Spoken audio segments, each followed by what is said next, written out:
صبح کو قرآن پڑھا کرو، کیونکہ صبح کے وقت قرآن کا پڑھنا فرشتوں کی حاضری کا موقع ہوتا ہے۔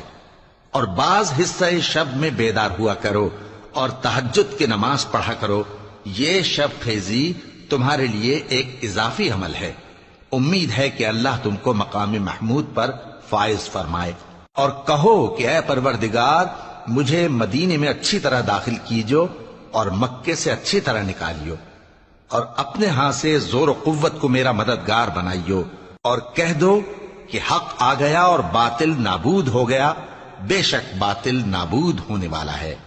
اور ہم قرآن میں وہ چیز نازل کرتے ہیں جو مومنوں کے لیے شفا اور رحمت ہے، اور ظالموں کے حق میں تو اس سے نقصان ہی بڑھتا ہے۔